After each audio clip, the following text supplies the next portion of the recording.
Here again for the CHF Overtime Podcast. This time joining me, former Stanley Cup champion with the Pittsburgh Penguins, Stephen Oleksy, good friends with Scott Solomon. Welcome to the tournament. Thanks for jumping on the podcast. Thank you very much for having me. I'm super excited to hop on here. I've been waiting the last couple of days to get on with you, so thank you, Joe. I know the guy's been anxious, but we've been busy. I had to get Scott on. He was the man. I had to get Scott first, but I made time. We'll get Steve. So, Stanley Cup champion with the Pittsburgh Penguins. Longevity throughout your playing career. Take us through your start, how you wound up in the NHL, and how well-traveled you are. Very well-traveled. My career actually started as a college baseball player, decided that wasn't for me, went back and played 1 year in the North American League for the Traverse City North Stars, the first year they had a team. I was very fortunate to spend the next 3 years at Lake Superior State and then join the East Coast Hockey League and the Las Vegas Wranglers, and about 20 other minor league teams, working my way up to the Washington Capitals, where I had my first NHL stint, and then obviously moving forward and win a Stanley Cup with the Pittsburgh Penguins in 2016. So you said well-traveled East and many different leagues. You mentioned Lake Superior State and college.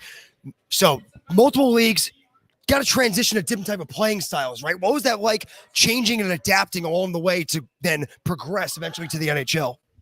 I think one of the reasons that I had success was consistency, and whether I was in the East Coast League, the AHL, or the NHL, I stayed true to myself and true to my game, and realized that was what was going to give me the best chance to succeed. I knew that, for me to have the success and to contribute to a team, I had to be a shutdown guy, hard defensively. Coaches knew what they were getting out of me every game, and I think that's why I had the playing career I did. So now still playing, any playing days now still going, or you just pick up the skates once in a while? I did it the hard way. So at 37 years old, I think the old tank's empty on this 37-year-old frame. So I think the competitive playing days are behind me. That's for sure. But always enjoy throwing on the equipment and giving back to the game that gave me a lot. So as you mentioned, 37 years old, the clock strikes for everybody, no matter what shape or where you're at. But where does life take you now? Business, I see you have an ESC hockey hat on. Now you're here at the AAU National Tournament. Business-wise, what are you pursuing now in life? Business-wise, we just celebrated 15 years with ESC hockey. Started in Detroit, and we've kind of expanded all over the U.S. and into Toronto a little bit with tournaments, leagues, and a number of other ventures. Very excited to link up with AAU hockey and the people of AAU hockey, the cast of Mark, John, Scott, yourself, the whole media team. What an experience for me to be a part of it, and I'm looking forward to doing more with AAU moving forward. So his big part in the AAU, he's head of the prospect camps going forward. It's a big thing to try to acquire more talent. What are you looking forward to most with the prospect camp? What do you have in experience-wise, should I say, in recruiting talent? I think my story kind of relates to a lot of these guys, just being seen by somebody. And I think for me in the prospect camp and the AAU prospect camps, that's the biggest thing is trying to get eyes on these guys and educating them that there is an opportunity to play after, whether you end your junior career and your high school career, there are opportunities out there, and I want to educate them. And you can see by the experience and the fun that everybody's having here, this is something that, at any level, this is something that they're going to carry on with them for a long time past their hockey days. Throughout your playing career, any message you can deliver to the young guys, like you say, they might not be going D1 NCAA, but end of juniors, end of high school, what's the message to those guys moving forward? Consistency is a huge message. I think a lot of people who fail to be consistent within their game and within themselves, they look back with regret. And I think that's the worst thing you can do as an athlete. So I say consistency, give everything you have to the sport. And then that way, when your time is done, you can feel good about it. So we're in a national tournament right now. Everyone's competing to be the team, the guy, the number one team. You were part of a Pittsburgh Penguin team, part of that organization. What did you see that they did? We all see on the ice, we all watch the games. What happens off the ice? The preparation, the recovery, the rest periods. What did they do? They won that 1 year, and they want to go back to back. So what is an NHL team doing behind the scenes during a cup run to make that run?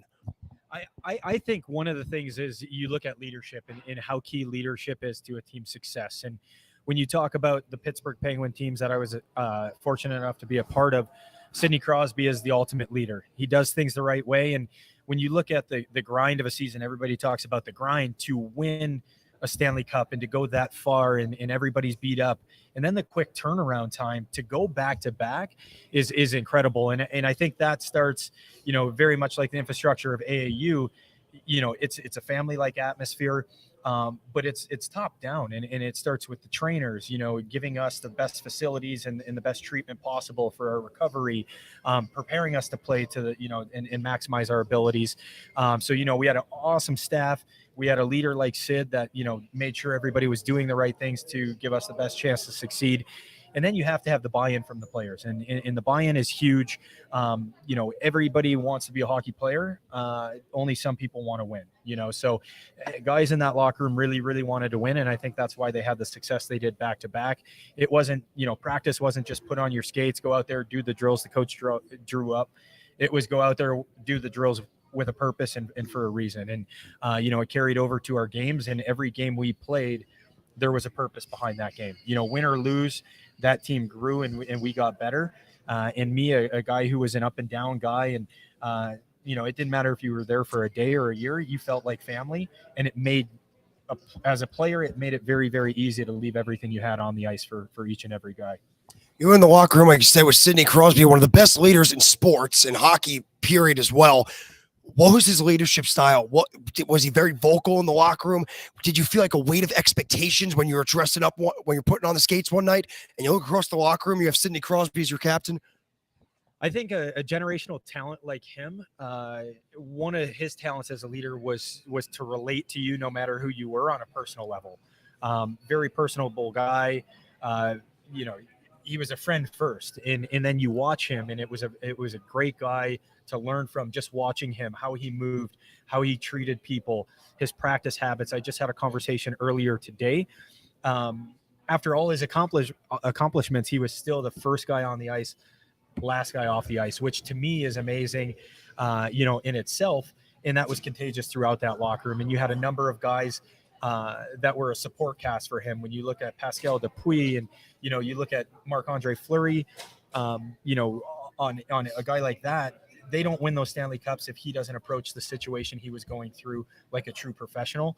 A lot of times things like that happen, and it tears teams apart. But, he did things the right way, with Sid supporting him as well when Matt Murray took over for him. And that he's a big reason why they won those championships as well. So talk about Sidney Crosby, another guy in that locker room, a great future Hall of Fame player, but kind of a character we've heard off the ice is Evgeny Malkin. What did you see from Malkin? You had a front row seat from that guy. I've seen a lot from Gino. He is a character for sure. He is a character. I played with him for 2 years. I still don't think he knows my name or anybody else. That was my follow-up question. Did he actually forget the rookie names? That was one of the big jokes in the locker room, was we would go around and ask Gino what his first name was or what his first name was. And we'd have some side bets on whether he knew it or not. And everybody was betting the under on if he knew that name. So, but very, very good guy, had a lot of fun. The whole group was awesome. And, from Two Touch, and me and Gino used to play cards together. In broken English, he used to yell at me from the front of the plane sometimes, or front of the bus. But very good guy, and made my time in Pittsburgh very memorable. Is it true you would just refer to guys by the numbers on their back? Is that accurate? It was an honor to be referred to him by a number on your back. So, yes, those stories are confirmed by me. So you had the luxury, you're playing with Sid, and then before that you were with Washington, right? You have two of the best players in Ovechkin and now Crosby. Anything you saw from Ovi behind the scenes that maybe you learned from him, that his leadership style in contrast to Sid's? His leadership was very different, and they're very different players, and people ask that question all the time. But Ovi's leadership style was how electric he was in his playing style, how the dynamic of what he brought to the games. He was a game breaker in every sense of the word. Every time he touched the puck, there's no feeling like that. Being on his team, every time he touched the puck, you could just feel the energy amp up. Every time he touched the ice, the energy amped up. So, and for him, he was just such an exceptional goal scorer and scored at clutch times. And he's just such a big body, and he throws his weight around. So he was more of a playing leader, where Sid was just the consistency that I talked about earlier. He was the right things on and off the ice every day. And Ovi was more of the game breaker. Like you knew he was going to strike, you just didn't know when. So that energy was very contagious through our Washington team. Anyone that you played with maybe growing up that you wound up seeing in the NHL one day, or a guy that was on your line here and there in the NHL that you really connected with, really gelled with? One of the guys I really connected with is Eric Farron. We remain, very, very close friends to this day. We were in the Washington organization, and that was my first opportunity in the NHL. We became very, very close there. He was great to me when I first came up. And then we ended up signing in Pittsburgh together. He didn't know anybody in the organization. I didn't know anybody in the organization. We were going over to, Pittsburgh at that time was the rival of Washington. You fast forward a couple more years, how the world works. We both got traded from Pittsburgh to Toronto together. And then the following year, he was getting sent down from Toronto, and I made a couple conversations with our coach, and we got him reassigned to San Diego. So he came down and joined me there. And then another guy is Rich Clune. And when we talk about leadership, he is the ultimate leader in both, off the ice, on the ice, personal life. We had very different paths, and we came together at the right time. And Barry Trotz, when he came over to Washington, actually had a conversation with me and asked if I ever fought Rich Clune, and I said no, we never connected on that level. And he made a number of mentions how much I reminded him of Rich, and fast forward, and we ended up playing together, and just we are the same person in a different body. And he's somebody I look up to, as a life friend. So someone you mentioned there was Barry Trotz, a guy that has a very strict and disciplined system, defensive style. So whether it's been a long time, whether you worked under him or is it a brief time, no matter of the duration, anything you took from Barry Trotz as a coach and with his certain type of play style. Yeah, the play style is one thing, but a coach like Barry Trotz, we talked about it previously with Sid, a coach like Barry Trotz to connect with you as a person and show you that he cares about you as a person makes the buy-in on everybody's part way easier. And I think that's why, Washington had some tough years, and every year they were very, very competitive, and, everybody felt like it was their year. But until Barry got there and really got that buy-in from everybody, they struggled to find that success. And once he did get that buy-in, was obviously when Washington was able to capture that cup. So I'll wrap it up here. We'll get back to AAU. Scott and Mark, how'd you run into these two? Where'd the relationship start? My relationship with Scott started. I think we're going to get a guest appearance here. 13 years I got to move ago. in. Hold on. Move down a bit. Look at this. Impromptu. Scott, go for the mic. There you go. My relationship with Scott started. Squished here. I'm in the middle. Started 14 years ago. We had a mutual friend, and me and Scott did a little business together. And then I was in the American League, and every time I came to Albany, I'd skip my pregame meal, and me and Scott would go to Dave & Buster's, and we'd throw down a couple chicken wings and play the football toss until I had to go to the game. So now that I'm retired, I can tell that story of my preparation. But yeah, we used to play the football toss, and I would walk into the rink sweating, and everybody thought it was my warm-up, but it was just me and Scott at Dave & Buster's. Well, I had to jump back in because I was only on with you for like 7 minutes, and I came by and I saw the clock. You guys are at like 15. So no, but I felt slighted. So I wanted to get some more airtime. Make up for this. The 60-minute difference. No. 8 minutes. Go for it, Scott. Everybody's saying my story's way more interesting, Scott. I apologize. Do you have a rebuttal to his Dave & Buster's story? You can't really hear me. I got no mic right now. I took it. Well, yeah. If you need to go get it, we got this from here. If you need to, I'm squished in the middle. Okay. So the best part about Steve and I that we go back to his time in the American League, and it's pronounced Albany, just in case for those from New York. But at the end of the day, it's a true story, because we would jump into Dave & Buster's. I would leave my day job, meet him at the mall. Football in the pregame football was very intense.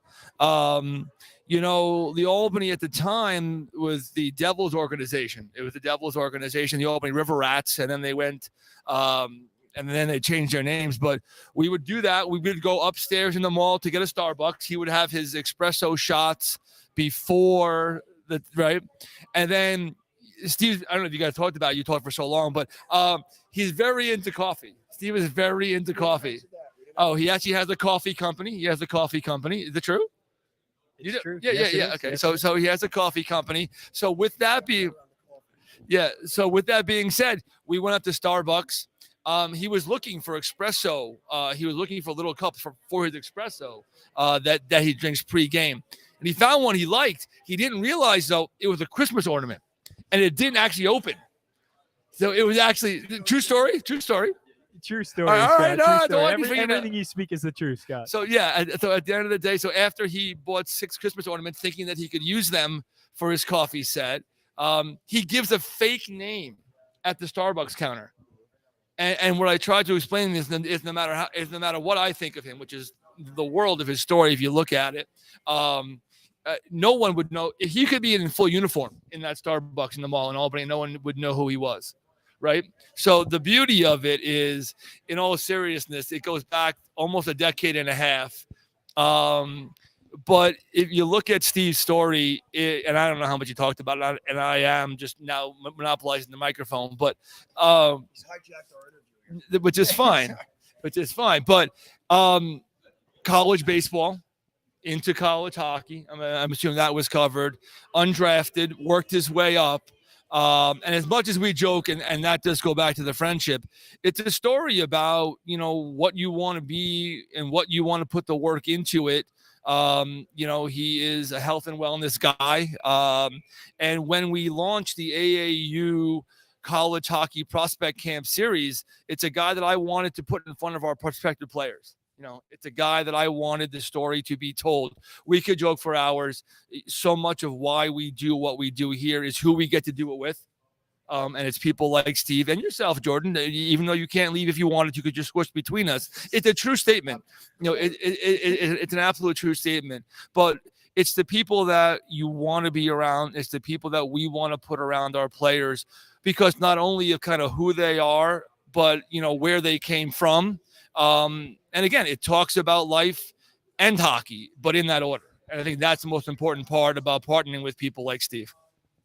And to that point, Scott, I'm just going to wrap it up here because the fans are screaming at us. But It's really just marketing about rock right now.